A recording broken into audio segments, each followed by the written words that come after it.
بيبتدي فيلمنا مع 3 اخوات بنات عايشين مع جدتهم في قرية ريفية فقيرة بعد ما أهلهم ماتوا، وبيكون واضح عليهم قد إيه مرتبطين ببعض جامد وبيحبوا بعض قوي. وبنشوفهم وهم بيتفرجوا على برنامج مشهور اسمه عائل عسل. ساعتها بتيجي الجدة وبتعمل مفاجأة لحفيدتها دون، والمفاجأة هي جواب التحاقها في كلية الفنون بفرنسا. وده كان حلم حياة دون إنها تدرس الفنون في بلد الرومانسية والإبداع، وكلهم كانوا فرحانين علشانها قوي. لكن للأسف الكلية رفضت الإعانة المادية، ده غير إن رسوم الكلية حوالي 30 ألف دولار في السنة، يعني محتاجة فلوس للدراسة. بس ده ما كانش عائق بالنسبة لها، لأنها بنت مجتهدة وشاطرة، وكانت مكتفية إنها تحط رجلها بس على أول السلم وتسافر باريس، وبعدها اللي يحصل يحصل. فالجدة سألتها إذا كانت الفلوس اللي هي حوشتها من شغلها هتكفي المبلغ ده ولا لأ. الغريب إنها اتهربت من الإجابة وقالت لها لازم تخرج دلوقتي عشان هتتأخر على الشغل. وبعد ما خرجت طلعت ورا أختها مايا وسألتها ليه وشها اتغير كده فجأة لما جدتها كلمتها على الفلوس. فقالت لها إن كل الفلوس اللي كانت معاها صرفتها على مرض أختهم بيردي السنة اللي فاتت، واللي معاها دلوقتي يا دوب يغطي مصاريف أول سنة دراسة وبس. وفي النهاية بتطمنها إن كل شيء هيكون بخير. بعدها بتاخدها توصلها في طريقها، وبتروح شغلها اللي بيكون عبارة عن جرسونة في مطعم صغير على أول البلدة. ساعتها بتيجي مايا وبتقول لها إنها لقت الحل، والحل هو إنها تشترك في مسابقة مواعدة اسمها وعاء العسل. طبعا دون بتضحك عليها وبتقول لها إيه الهبل ده، بس مايا بتحاول تقنعها وبتعرفها إن المسابقة هتقام في باريس، وإنها لازم تخوض في الأول مرحلة تجارب الأداء، وإذا اختاروها هيدفعوا لها 20 ألف دولار رسوم الاشتراك. ده غير إنها مش مضطرة تكمل المسابقة للآخر، لأنهم لو استبعدوها هتاخد مبلغ معين وتقدر ساعتها تفضل في فرنسا وتكمل دراستها، وإذا كسبت هتاخد مبلغ أكبر برضه. بس للأسف من ضمن شروط القبول إن المشتركين لازم يكونوا من متابعين البرنامج. بس مايا كانت متابعة المبرنامج كويس وقررت تساعدها وتكلمها عنه كتير. المهم إن أخيرا دون وافقت واقتنعت بالفكرة. من تاني يوم بدأت مايا تكلمها عن البرنامج وبتعرفها إنه عبارة عن برنامج مواعدة مكون من 20 متسابقة بيتحدوا بعض عشان يفوزوا بنجم المسابقة اللي بيكون شاب غني وسيم. ركزوا في كلمة وسيم لأنها أهم حاجة في المسابقة دي، والمفروض إنه يحب واحدة بس من ضمن ال20 بنت، واللي هتقدر توقعه في حبها هيتجوزها. ده غير إن كل يوم بيكون في تحدي مختلف، واللي بتخسر بيستبعدوها من البرنامج نهائيا لحد ما يقدر يلاقي حبه الحقيقي ويختارها في آخر حلقة. ووقتها البنت اللي هتفوز بيخيروها ما بين الشاب الوسيم وما بين جايزة مالية قيمتها 250,000,000 دولار، وهي من حقها ساعتها تختار ما بينهم. فطبعا دون بتضحك عليها وبتقول لها ومين الغبية اللي تسيب مبلغ كبير زي ده وتختار الشاب. فقالت لها كلهم في الأغلب لأنهم بيقعوا في دوامة الحب، وبتبدأ تشرح لها ليه البنات بيقعوا بسرعة في حب الشاب الوسيم. وبتقول لها تخيلي عالم ما فيهوش غير راجل واحد وبس و20 بنت، وكل النشاطات والأجواء حواليهم محفزة أوي للوقوع في الحب. وبعدها بتبدأ مايا تديها شوية نصايح عشان ما تقعش في حب الشاب. وكانت أول نصيحة منهم هي إنها ما تبصش في عيونه كتير. تاني نصيحة بلاش تبقى ملهوفة أوي عليه. بعدها بكام يوم بتروح دون تقدم في المسابقة، وبتدخل مرحلة تجارب الأداء مع مذيعة البرنامج اللي اسمها جين، واللي بتسألها إذا كانت من متابعين البرنامج ولا لأ، ومين هم أفضل ثنائي أعجبت بيهم. فطبعا هي ما كانتش عارفة أي حاجة عن البرنامج، وعشان كده كانت كاتبة شوية ملاحظات على دراعها، وللأسف قرأت اسم الثنائي غلط. فجين كانت ذكية وعرفت على طول إنها مش من متابعين البرنامج، وأخدت بالها كمان إنها كاتبة كلام على إيديها وبتغش منه. ومع ذلك وافقت إنها تنضم معاهم في المسابقة لأنها حبتها وأعجبت بيها لأنها على طبيعتها. ولما بيجي الليل بتروح تسهر هي ومايا في البار، وهناك بتشوف شاب وسيم طويل وعريض قمر من الآخر واسمه تراي، والاتنين بيفضلوا يتكلموا ويتعرفوا على بعض. والشاب ده بيكون واضح من نظراته ليها إنه معجب بيها، وبيسألها اشترت الخلخال اللي لابساه ده منين، فقالت له إنها صنعته بنفسها. وبياخدها وبيرقصوا مع بعض، وطول الرقصة بيفضل باصص لها في عيونها وهميان فيها. لكن للأسف بيفصلهم صوت شاب رخم بيغلس على مايا، فبتروح دون تاخد الشاب ده وبترميه بره الحانة وبتعلمه الأدب قدامهم كلهم. وبعد ما بتمشي بيقف تراي يبص عليها وكأنه عايز يجري وراها ويوقفها، وهي كمان بتودعه بنظرات جميلة. تاني يوم بيتصلوا عليها من البرنامج وبيعرفوها إنها فازت في تجارب الأداء وبقت مشتركة أساسية معاهم، وتستعد بكرة لأنهم هيسافروا باريس وهيصوروا هناك البرنامج. فالبنت فرحت جدا وحضرت شنطتها، وتاني يوم وصلت للمطار وركبوا كلهم الطيارة. وبعد ساعتين سفر بينزلوا من الطيارة وهم متحمسين يشوفوا شوارع باريس الساحرة، لكن للأسف بيتفاجئوا إنهم لسه موجودين في أمريكا. يا دوب سافروا لجزيرة ريفية صغيرة يا دوب على بعد مترين من المدينة، يعني مفيش لا فرنسا ولا غيره.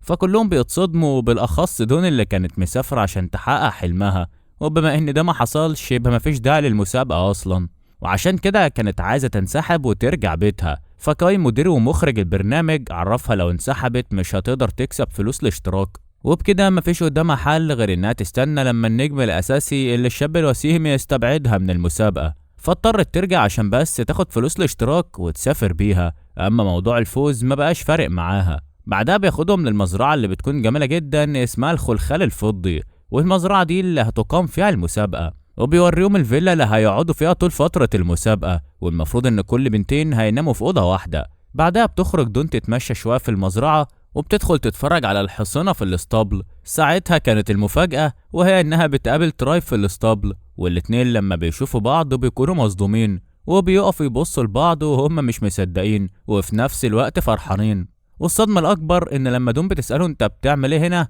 عرفت منه إنه يبقى صاحب المزرعة، وبكده يبقى هو نجم المسابقة الشاب الغني الوسيم اللي المفروض هيختار بنت منهم. فهي بتعرفه إنها مش حابة تكمل في المسابقة لأنها كانت عايزة تسافر باريس، ولما بيسألها ليه كانت عايزة تسافر باريس مش بترضى تقوله الحقيقة. فهو بيحاول يقنعها إنها تحب المكان هنا أكتر من باريس، وكانت كل ما تقوله على مشكلة يحلها لها علشان ما يبقاش عندها حجة تنسحب بيها من المسابقة. وبعد ما بترجع بتلاقي جين بتقول لها يا ريت تهتم بنفسها اكتر من كده، فقالت لها الحقيقه وهي انها اشتركت في المسابقه دي عشان مش معاها تمن تذكره الطيران لفرنسا، وكل هدفها تسافر باريس عشان تكمل دراستها. فجين طلبت منها تخلي الكلام ده سر ما بينهم، والا ممكن اداره البرنامج يحاكموها قانوني ويدخلوها السجن، لان ده اسمه احتيال مش كذب. فهي سمعت الكلام وسكتت. وتاني يوم اخيرا بيظهر تراي الشاب اللي مفيش منه اتنين، والحقيقة ان البنات كلهم بينبهروا من جماله لدرجة انهم بيقفوا متسمرين مكانهم، وبيعزمهم تراي على الغدا وبيبدأ يتعرف عليهم واحدة واحدة، وكل بنت فيهم كانت بتحاول تلفت نظره وتقرب منه، ما عدا دون هي الوحيدة اللي كانت بتعمل كل حاجة بشعة عشان تراي يستبعدها من المسابقة، وبالتالي تقدر تسافر باريس وتلحق تقدم في الكلية قبل ما أبواب التقديم ما تقفل. ولما بيجي الدور عليها بتتكلم بصوت واطي وبتطلب منه يستبعدها لأنها عايزة تسافر فرنسا، بس هو رفض لأنه معجب بيها وتمسك بيها جدا لدرجة إنها كانت عايزة تقتله. وبتستنى لما بيجي تاني، وساعتها بيبدأ تراي معاهم أول تحدي وهو تنظيف الاسطبل، وبيقضوا كلهم لحظات ممتعة. بعدها هي بتروح وراه وبتطلب منه يستبعدها في حفلة النهاردة وإلا مش هيحصل له كويس. فقال لها ولو ما عملتش كده هتعملي لي إيه؟ قالت له هقتلك، وكتفته بالحبل ووقعته على الارض، فهو شدها ووقعها في حضنه. طيب هي هتسكت؟ اكيد لا، اخدت منه القبعه بتاعته، فهو اتجنن لانها بالنسبه له قبعه الحظ، وفضلوا يجروا ورا بعض في الاسطبل لحد ما هي سابته ومشيت. ولما جه الليل بنشوفها متعصبه لانه ما خرجهاش من المسابقه.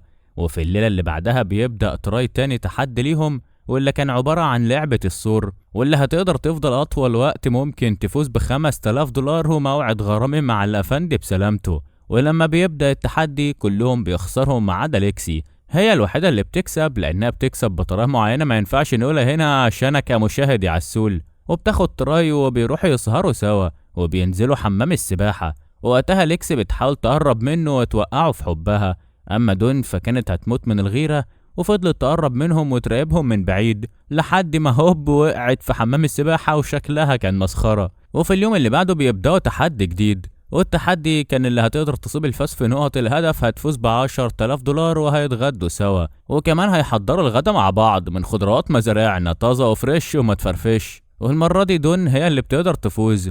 الغريب ان تراي كان فرحان قوي ان هي اللي فازت، واثناء تحضير الاكل كان بيتكلم معاه بكل حب وبياكلها بايديه. هنا عيونهم اتلاقت واتكلمت بلغه الحب، واجمل ما في الحب هو لغه العيون. وهم بياكلوا مع بعض بتفضل هي تساله شويه عن نفسه، ولما بيجي هو يسالها بتتهرب من الاجابه وبتطلب منه يستبعدها النهارده ويخرجها من المسابقه، لكنه برضه بيرفض وبيفضل متمسك بيها. تاني يوم بيكون في تحدي جديد عبارة عن مسابقة طويلة، واللي هيفوز فيها هيكسب 15,000 دولار وموعد مع تراي الوسيم. ولما بتبدأ المسابقة بتتخانق دون مع ليكسي وبيغرقوا بعض في المية، كل ده بسبب الغيرة. فتراي بينزل يشين دون وبيخرجها، ومش بيفرق معاه أي حد تاني لأنه مش بيكون شايف غيرها، وأثناء المسابقة الميكروفون بيزمر وبيعمل صوت عالي بيخلي الحصنة كلها تخاف وتهرب من الاسطبل وتخرج بره المزرعة، بس هما بيهربوا كانوا هيدهسوا دون، فتراي جري بسرعة وقدر ينقذها ويحميها. بعدها اضطر يعتذر ويلغي التحدي عشان يخرج يدور على الأحصنة ويرجعهم تاني. وهو بيجهز الحصان اللي هيخرج بيه لقى دون جاية وبتصر تساعده في الموقف الصعب ده وتخرج تدور معاه عليهم، فبيوافق وبينطلقوا هما الاتنين وبيلاقوا آخر اتنين وبياخدوهم وبيرجعوا، لكن هما راجعين بيفضلوا يتكلموا ويدردشوا. تاني يوم الصبح بنشوف تراي جاي يخبط على شباك أوضة دون وبياخدها وبيهربوا من المزرعة عشان يقضوا وقت لطيف مع بعض، لكن وهما خارجين بتشوفهم العقربة ليكسي.